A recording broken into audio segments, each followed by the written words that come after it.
राज्यसभा और लोकसभा जहां पर जमकर हंगामा काटा जा रहा है। अपने ओर से बधाई देता हूं, उनको धन्यवाद देता हूं। उन्होंने गांवों में बढ़ चढ़कर वोटिंग की, लेकिन शहरों में जहां पढ़े लिखे लोग हैं, पैसे वाले हैं, वो लोग इसमें बहुत कम आ गए।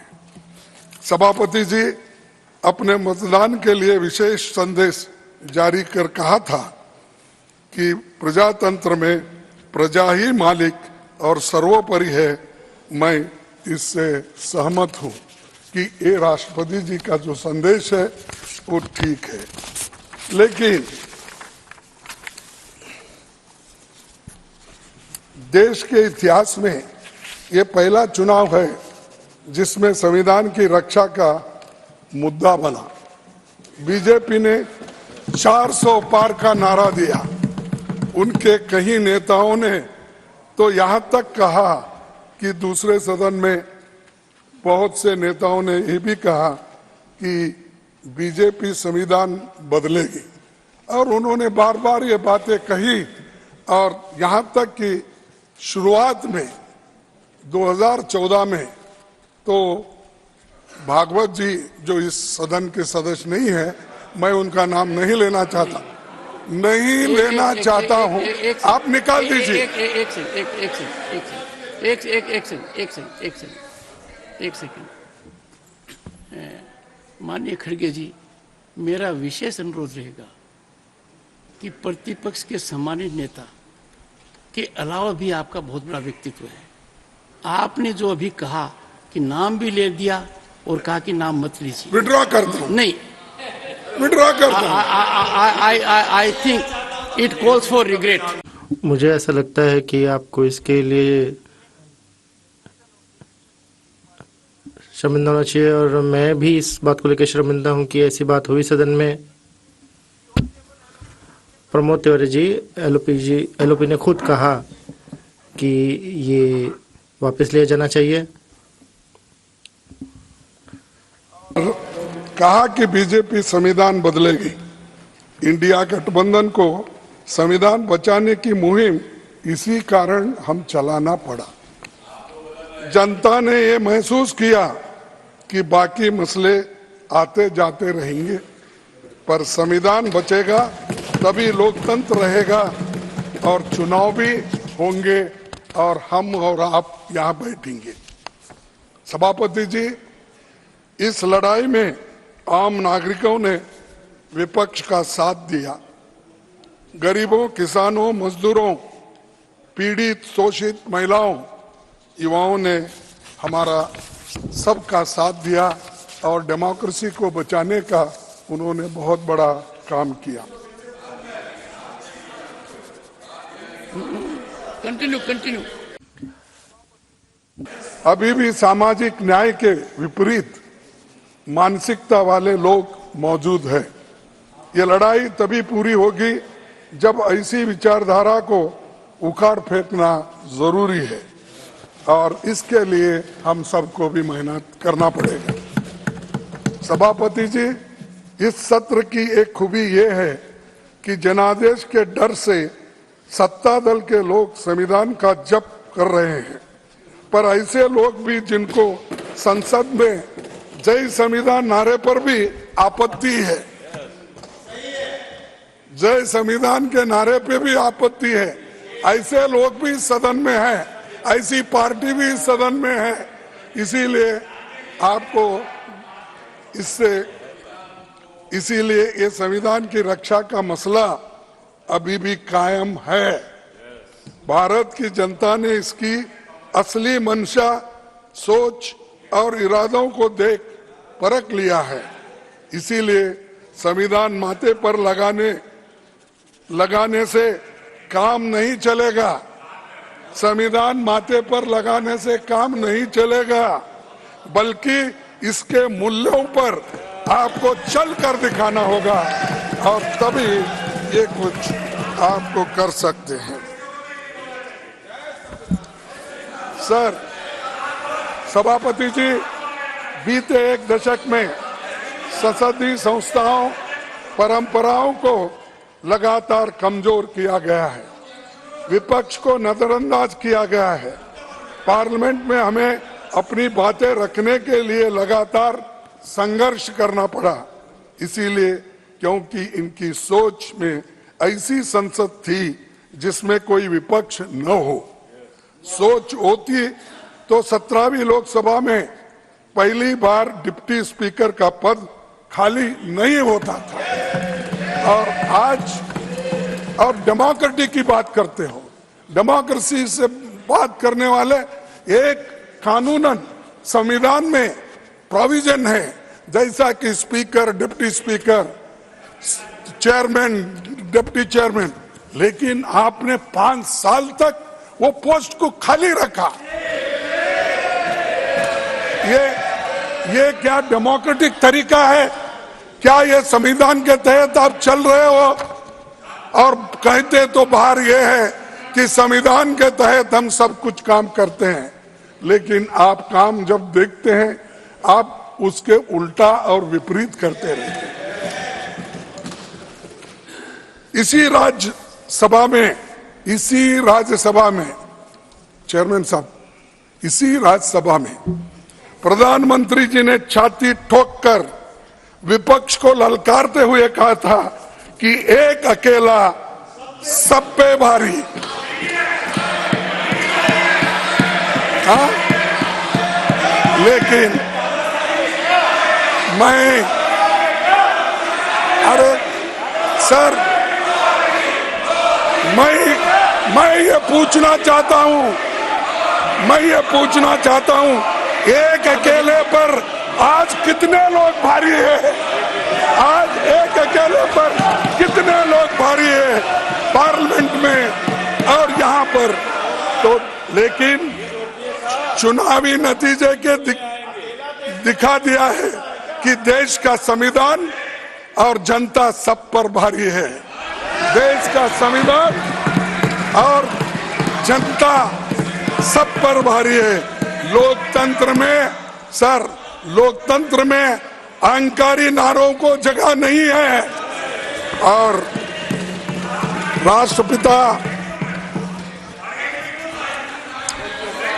राष्ट्रपति महात्मा गांधी जी, संविधान निर्माता बाबा साहब अम्बेडकर और छत्रपति शिवाजी महाराज समेत 15 महान विभूतियों की मूर्तियां अपनी जगह से हटाकर पीछे कोने में रखा दिया। लाखों लोग आकर वहां श्रद्धांजलि अर्पण करते थे, लेकिन आप डर कर वहां पर प्रोटेस्ट होते हैं, इसीलिए वहां हटाओ, पीछे ढको। और किसकी मूर्ति?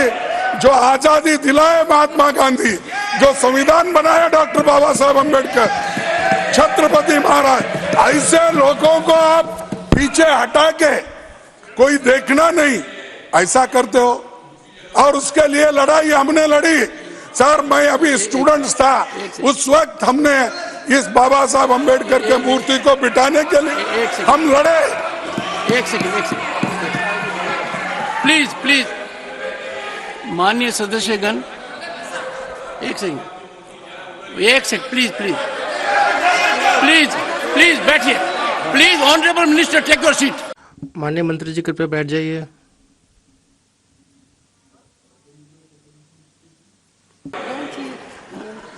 देश के Jairam Ramesh, how many times I have to tell you? Jairam Ramesh ji, मुझे कितनी बार आपको बताना पड़ेगा? नहीं,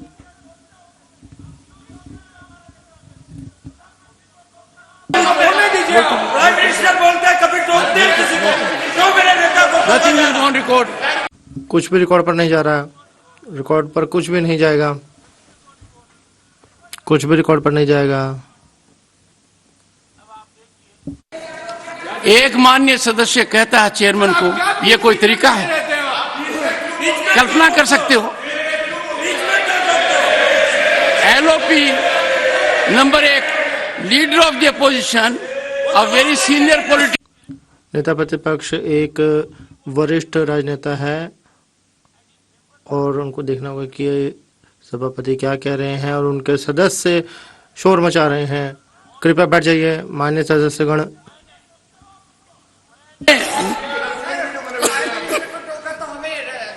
शक्ति सिंह, Yes, sir.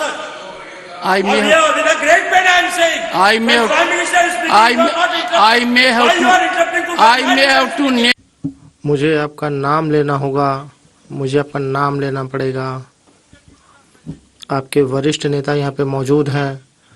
नेता प्रतिपक्ष ने अपनी बात रोककर सभापति की बात सुनने का समय दिया है और आप सुनना नहीं चाहते। ये किस प्रकार की अराजकता है।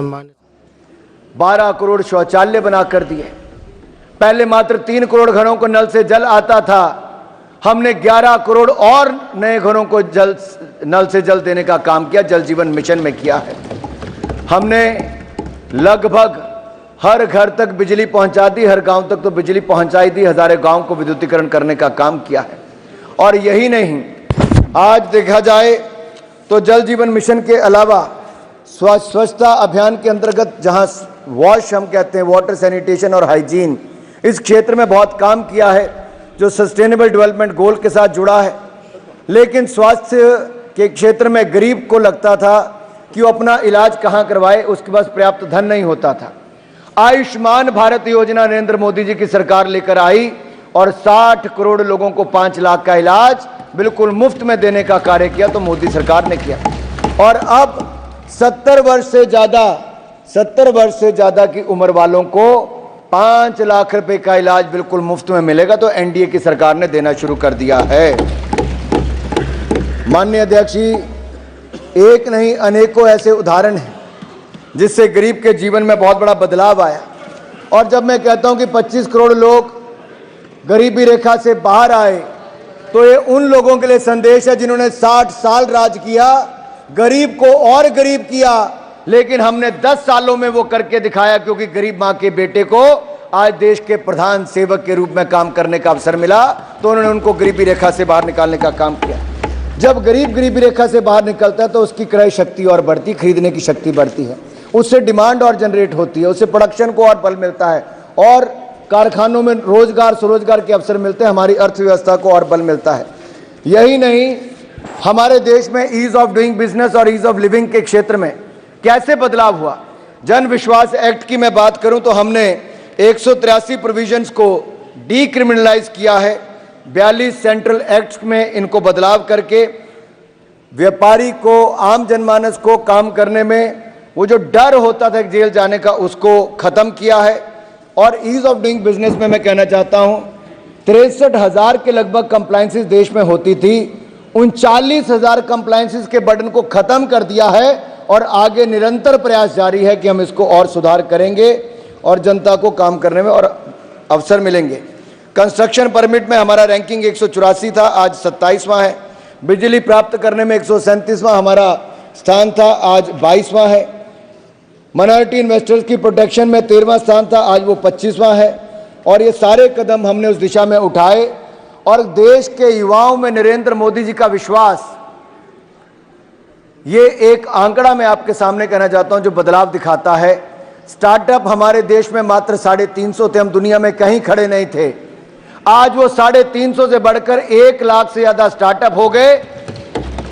और माननीय सभापति जी, इसके साथ साथ हमारा भारत दुनिया का तीसरा बड़ा स्टार्टअप इकोसिस्टम बन गया, तीसरा बड़ा स्टार्टअप इकोसिस्टम। हमारे यहां पर मात्र 3 से 4 यूनिकॉर्न थी, आज लगभग 107 से ज्यादा यूनिकॉर्न बनी है। एक यूनिकॉर्न का मतलब है 8,500 करोड़ से ज्यादा उसकी वर्थ होना। मेरे गेट के सामने रख दिए, तो ये साहब, मैं आपसे अपील करता हूं, अरे बैठो भाई, चुप बैठो, चुप बैठो। क्या भाई, ये दही दूध वो ये सब इसमें नहीं है भाई। Keep calm. माननीय सदस्यों, माननीय विपक्ष के नेता बोल रहे हैं, कृपया शांति रखें। कि वो जो गांधी जी की स्टैचू थी, बाबा साहब अंबेडकर की स्टैचू थी, शिवाजी की स्टैचू थी, जिस जगह थे उस जगह आप रखिए, उससे कोई नुकसान नहीं होना, ये मैं आपसे अपील करूं, बार बार अपील करूंगा। और ये मैं आपसे हाथ जोड़ के मेरी विनती है, उनको इंसल्ट मत करो और अपमान मत करो। अगर वो अपमान करेंगे तो 50 करोड़ एससी, एसटी, दलित, वंचित और आदिवासियों का अपमान होगा, तो देश का अपमान होगा, संविधान का अपमान होगा। तो आप तो वकील हो, अच्छे नेता हो, इसीलिए मैं आपसे गुजारिश करता हूं कि वो आप वहां पर रखिए। और सर मैं छोटा सा खड़गे जी, किरण जी 1 सेकंड सर, नहीं ये देखिए साहब, ये तो उसको बिठाने के लिए, चेंज करने के लिए पार्लियामेंट के अंदर ये सब जो फोटो लगते हैं उसके लिए कमेटी होती है, और वो कमेटी में अपोजिशन लीडर भी होता है, दूसरे मेंबर्स होते हैं, आप होते हैं और स्पीकर होते हैं। और किस जगह पे बिठाना, कैसे बिठाना, वो मीटिंग करने के बाद होता है। ये मीटिंग नहीं, कुछ नहीं, ये अथॉरिटियन रूल के जैसा कहीं भी लिटाओ, कहीं भी उठाओ, कहीं भी बिठाओ। सर खड़गे ji, you don't have to decide, I decide. आप निर्णय नहीं लेंगे, मैं निर्णय लूंगा। Honourable chairman sir, nothing has been going to court. कुछ भी रिकॉर्ड पर नहीं जा रहा है। जब आप अपनी बात जारी रखें। कोई इम्पोर्टेंट मुद्दा उठाते हैं उसका रेस्पॉन्ड करने का एक प्रथा होता है, इसलिए इलीगल, अनकॉन्स्टिट्यूशनल ऐसे मत कहिए। ये this is a culture of the house. ये सभा की एक परंपरा है, संस्कृति है। जब इस तरह का महत्वपूर्ण मुद्दा उठाया जाता है तो सरकार को जवाब देना होता है। लीडर ऑफ ऑपोजिशन ने, आप सुनेंगे तो तब पता चलेगा ना, आप सुनेंगे नहीं तो कैसे पता चलेगा? You are forcing me to name. Shri Tiwari, आप मुझे मजबूर कर रहे हैं कि मैं आपका नाम लूं। मैंने आपको अनुमति दी है और मैं आपको बता दूं, पहले आप अपने स्थान पर बैठ जाइए। किरण जी, आप अपने स्थान पर बैठिए। माननीय सदस्यों, जब सभा में कोई वाद विवाद चल रहा होता है तो वह जीवंत होता है, उसमें सभी को शामिल होना चाहिए। नेता प्रतिपक्ष एक अच्छा भाषण दे रहे हैं, अगर उसमें किसी को बीच में बोलना है, 1 मिनट, आप निर्णय नहीं लेंगे, मैं निर्णय लूंगा। किरण जी, आप बोलिए। माननीय सभापति, लीडर ऑफ ऑपोजिशन ने संसद में जो स्टेच्यूज को कुछ भी रिकॉर्ड पर नहीं जा रहा है में रख करके प्रेरणा स्थल के नाम से जो बनाया गया उसको लेकर के सवाल खड़ा किया। मैं सिर्फ क्लियरिफिकेशन देना चाहता हूं। सर, आपने अभी अभी हाउस को बताया कि आप चीफ गेस्ट के तौर पर आप वहां आए और आपने उद्घाटन किया। उसमें honourable speaker of Lok Sabha administrative control वो करते हैं, उनके अध्यक्षता में काम हुआ। मैं भी सर उस समय मौजूद था। नहीं, सबसे पहले तो खड़गे 1 मिनट, अरे 1 मिनट या सर, तो खड़गे जी ने अभी एलिगेशन लगाया कि सारा मूर्तियों को उठा के कॉर्नर में फेंक दिया है। वो सर पुराना पार्लियामेंट एक राउंड शेप है, वहां कोई कोने नहीं होते हैं।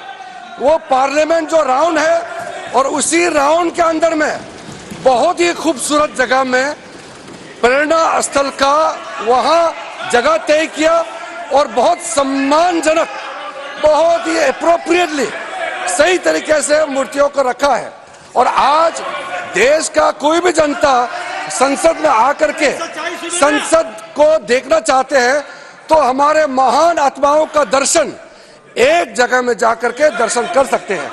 किसी भी तरीके से किसी मूर्ति, किसी महान आत्मा हमारे जो जिन्होंने इस देश को रास्ता दिखा के यहाँ तक पहुंचाया, किसी का अपमान नहीं बल्कि सम्मान करने का तरीका को और बढ़ाया गया है, इसलिए मिसलीड नहीं करना चाहिए। Honourable leader of the opposition sir, देखिए, one second, please please please please please please please please your entire tribe gets up. I want everyone. मैं चाहता हूं सभी अपने स्थानों पर बैठ जाएं। आप सभी खड़े ना हों। में एक बात कही गई थी कहीं कि इसमें one second, there is no backdoor. 1 मिनट, पार्लियामेंट में कहीं भी बैकडोर एंट्री नहीं है। अगर आप इसकी भवन की ओर देखें तो कहीं भी पीछे से प्रवेश नहीं है। इसका डिजाइन ही ऐसा है। रिजू साहब जो बोले, हाँ, मैं उनसे विनती करता हूँ कि रिजू जी, लीडर ऑफ द पोजिशन, आप लेट अस हियर जो स्टैच्यू शांति से नेता प्रतिपक्ष को सुने। उसके लिए लड़े हैं और किस स्थल पे बिठाना ये उसी वक्त तय हुआ सो है। आप अगर बदल के एक ही जगह हम लाते हैं, और महात्मा गांधी जी को और दूसरे लीडर्स को भी मेरी इज्जत है, लेकिन महात्मा गांधी जी के साथ कहीं और उनको भी बिठाते हैं। नहीं, और बाबा साहब अंबेडकर का सामने बिठाना ये तय हुआ था और वही जगह पे बिठाता है। तुमने हर एक बात को ऐसा कर देते हो कि किसी को हम क्रिटिसाइज करें, किसी को अलग करें, ये बात आप करते हैं। इसीलिए मैं आपसे ये कहता हूं कि उनको एक कमेटी के बारे में मालूम नहीं है। आप पढ़ के देखकर कौन से मेंबर्स हैं उनका सब सलाह लेके उसके बाद उसी जगह पे आप उनको बिठाइए। सर, ये तो मैं आपसे बार बार विनती करूंगा। सर, प्रधानमंत्री जी ने अभी कहा कि इस वक्त पीपल वांट सब्सटेंस। लोगों को कुछ सार तत्व चाहिए, नारे नहीं। यहाँ रुकेंगे छोटे से ब्रेक के लिए, जल्द हाजिर होंगे आपके पास इस ब्रेक के बाद।